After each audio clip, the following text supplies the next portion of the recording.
I'm with Will Levellier here today at Auburn University. Thanks for coming in, Will. No problem.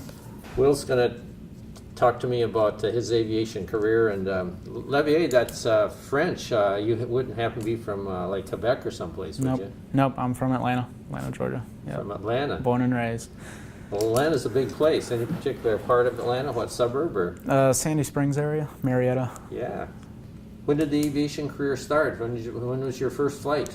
My first flight wasn't until I was about 16, 17 years old, in a small aircraft.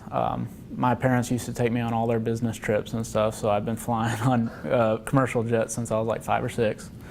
But I actually live within 5 miles of Dobbins Air Base. And so our house is in the final approach of Dobbins. So we have C-130s and C-5s and F-22s flying over our house for 13 years, 14 Wow. years. So, but after watching all that, so it kind of just happened. So. So the first flight at 16 in a 150 or something. It was happened? I was actually a Piper, I think. It was Piper. out at Peachtree DeKalb Airport. Sure. And it was just an introductory flight. Okay, an intro flight. It's surprising interviewing, which approaching 50 college students now that I've interviewed, and it's amazing, maybe not amazing, but it's very interesting that the vast majority of them, the first experiences that they had in flight, actually flying in a small airplane, Yeah. was in an introductory flight. Yeah. Well, it's the other thing that's kind of funny is I'm one of those people that, you know, people ask where you got your start in aviation or what made you want to become a pilot, and there's really nothing. You know, I just never thought of anything else. It's like from day one, you know. So you were building small plastic airplanes when you were whatever? Yep, I have them hanging in my room. In your room? Yep. Okay. And so that started way back before the teenager. Those things were happening. Yep. Were you always living in that area close to Dobbins? Yep. We still live there now, so 15-something years or so. Right, so the influence of the military has always been there. And then traveling around with your parents commercially. Because of Dobbins, do you have any ideas about going into the military? I did. I was thinking reserves, and then I was thinking Air Force ROTC and that kind of thing. Still considering reserves, Air National Guard, that kind of thing, but right now I don't think I'm cut out for the military, so that's the main deterrent. Well, after all, you are a college student. So. Yeah. So where are we at with ratings and licenses right now? I got my private in 2012 at Fulton County Airport in Atlanta, and I got my instrument rating here at Auburn in February of this past year, and I'm working on my commercial right now. I'm stage 2. So. How is aviation going to fit into the rest of your life then? How do you see it? I'm actually looking towards corporate right now. It's a tough business to get into, but and I'm not canceling out commercial or anything or CFI, any of those other opportunities, but corporate is what I'd like to end up with. So. And how do you see the routing to do the corporate thing then, from where you are right now? I have, not to sound boastful or anything, but I have a lot of connections in the corporate world. Training at PDK has introduced me to a lot of those people. I have connections at Coke, Aviation, and Home Depot, and Chick-fil-A. Those are kind of the companies that I'd like to fly for someday. So, Hill Aircraft, I got a buddy of mine, David Hobelheiner. He flies for them, and he got a job with them this past year, so he loves it. So, but that's kind of what I'm looking for. Sounds good. Yeah, I interviewed David yesterday. He's he just flew in. Yeah, he flew in for the interview. Yeah. Oh, I didn't know that. No, I'm being a little facetious there.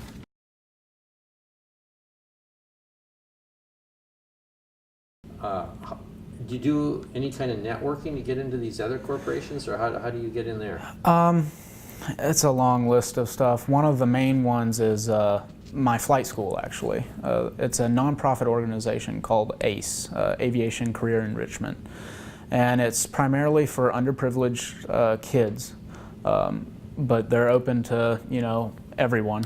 But I got my start there, and they're affiliated with OBAP, which is the Organization of Black Aerospace Professionals. And you ask yourself, I'm not black, but again, they accept anyone. And I actually did a week-long camp with OBAP out at Atlanta Hartsfield Jackson.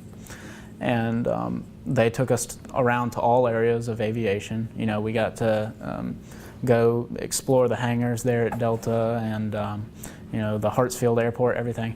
One day they actually chartered a 757 for us, and they flew us down to Kennedy Space Center for free. The whole week was free. We only had to pay $20 for an entrance fee. It was a selection process. We had to submit transcripts and essays and stuff like that, and we were selected. But once you're selected, everything is free.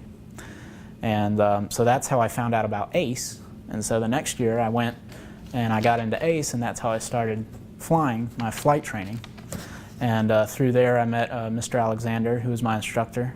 He has over 10,000 hours in single-engine aircraft.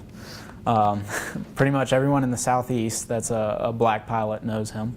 A lot of connections with Tuskegee Airmen. And then his son flies for Delta.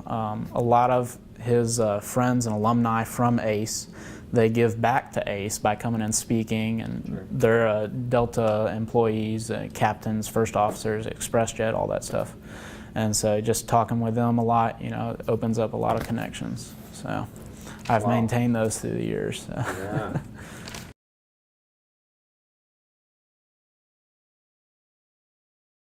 The companies that you mentioned now, Coke and their corporate fleet are probably ones that.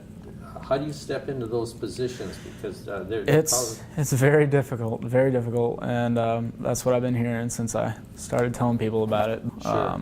You got to know someone on the inside that can get you an interview, or at least the opportunity to have a chance at working for them. So, and I have some people on the inside that Sure. I think would be able to help me out. Most of the corporations that size don't have like King Airs, though, do they? They all have jets. No, Hill Aircraft, they have King Right. Airs and Citations. Coke, however, they have two G550s and they have two G200s, so they're pretty high class. Yeah. That there's no stepping stone airplanes to. Nope. I mean, when you start off with Gulfstreams. Nope, it's probably going to be more of the building the hours and, you know, getting the experience. I highly doubt I'd come right out of college and go into one of those companies. They're definitely down the road. But if I can get into working for Hill Aircraft or Right. any other smaller corporate organization, then that would be considered a stepping stone. Tell me a little bit about your experiences with the flight team and the competition, how that's all set up with NEFA. The flight team is, first of all, it's an amazing experience to build free flight hours. This past year, I've probably gathered close to 20 free flight hours.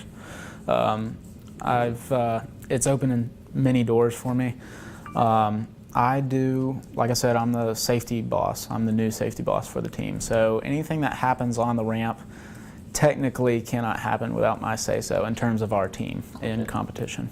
But like I said, we've done fairly decent in the past in regionals. We're trying to do better at nationals.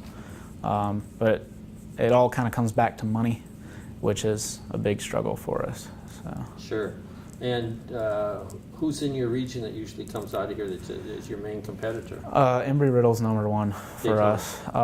They got #1 overall this past regionals, but we came in first in the flying events, which we were proud of. Super. So we also got the safety award, competition safety award for regionals and nationals, and we pride ourselves in that. So, and that's what I'm going to try to, when I talk to the team for regionals next week, you know, we may not come out of there with a first place trophy, but we're going to be the safest team. So.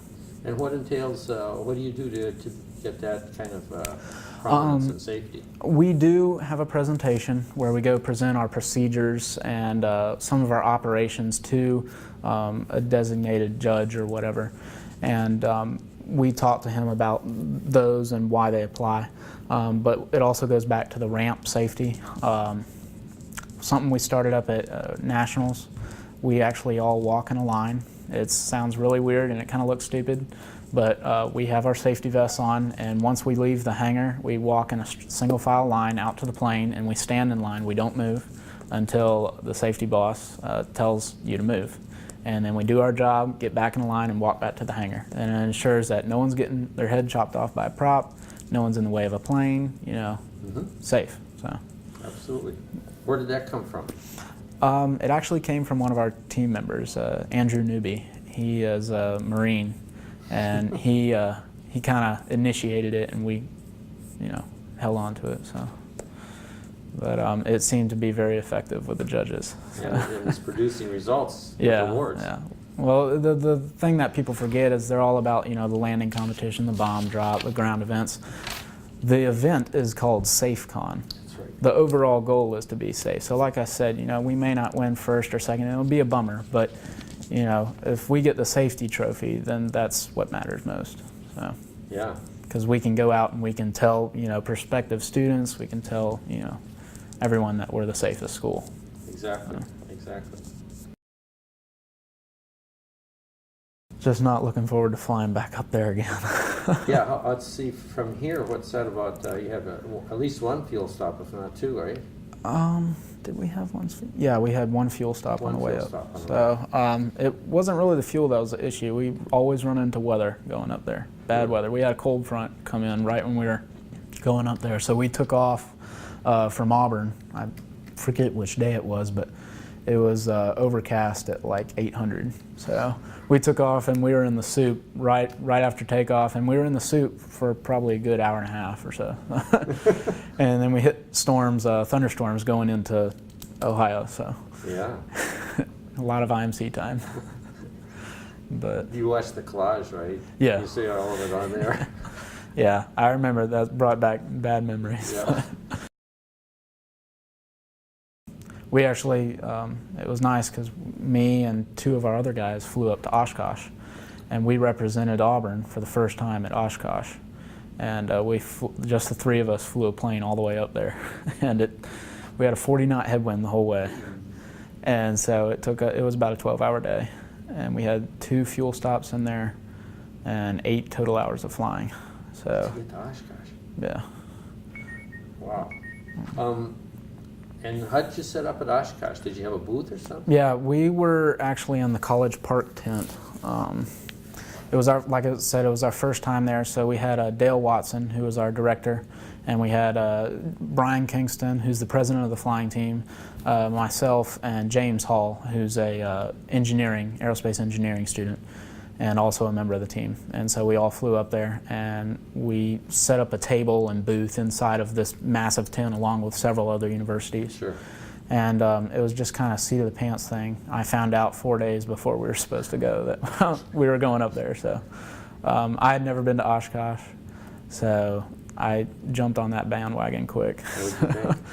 It was incredible. Incredible. Aviation overload. The only thing I wish is, because there are only 4 of us there, we didn't get to explore as much. So, but the being with Auburn had some huge perks. We got into several private parties, met some pretty exclusive people. So that was a good treat. So. And where'd you sleep at night? We actually stayed in Fond du Lac. Again, I could talk to you this stuff is really fun. I got to go to work sometime soon. Okay. So. Good. Hey, thanks for coming in. No problem. Appreciate it.